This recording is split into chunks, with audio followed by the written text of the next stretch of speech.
TFC spiritual ప్రేక్షకులకు స్వాగతం. ఓం వసుదేవసుతం దేవం కంసచాణూరమర్దనం దేవకి పరమానందం కృష్ణం వందే జగద్గురుం.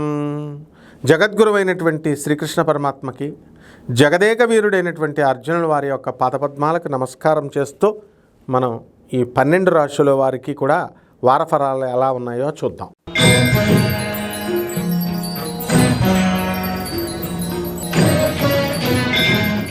సింహరాశి.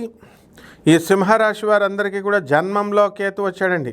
ఇక ఈ యొక్క శని శుక్రుడు మీనరాశిలో ఉన్న కారణంగా పనులన్నీ కూడా మీకు ఆలస్యంగా అవ్వడం అనేటటువంటివి జరుగుతాయి.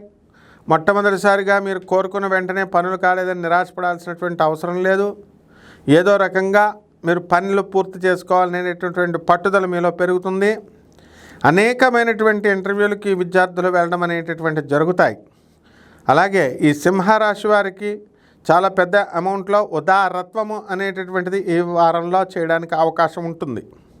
కాబట్టి రాశి వారంతా కూడా మీరు అనుకున్న పనులు అనుకున్నట్టుగా సాధించడం అనేటటువంటివి జరుగుతాయి. రైల్వేలో ఉద్యోగాలు చేస్తున్నటువంటి వాళ్ళు, ఆర్టీసీల్లో ఉద్యోగాలు చేస్తున్నటువంటి వాళ్ళ పరిస్థితి చాలా బాగుంటుంది. ఇకపోతే ఈ యొక్క వ్యాపారాలలో కిరాణా వ్యాపారాలు, హోల్సేల్ బిజినెస్లు, ఫోన్ బిజినెస్లు ఇలాంటివన్నీ చేస్తున్నటువంటి వాళ్ళకి అందరికీ కూడా బాగానే ఉంటుంది. హోటల్ ఇండస్ట్రీ, అలాగే బిల్స్ కాంట్రాక్టులు చేస్తున్నటువంటి వాళ్ళు బిల్స్ ఉంటాయి కదా, ఆ బిల్స్ అన్నీ కూడా మీకు ఆఫీసర్లు ఇంకా సైన్ చేయలేదు, అవన్నీ కూడా ప్రభుత్వం నుంచి మీకు ఈ ఐటీ డిపార్ట్మెంట్స్ నుంచి మీకు అందరికీ కూడా విడుదల అవడం అనేటటువంటి జరుగుతాయి. అలాగే పోటీ పరీక్షల్లో రాస్తున్నటువంటి ఈ యొక్క సింహరాశి వారి ఎవరైతే ఉన్నారో అటువంటి విద్యార్థుల్లో ప్రేమలో పడిపోవడానికి అవకాశాలు ఉన్నాయి.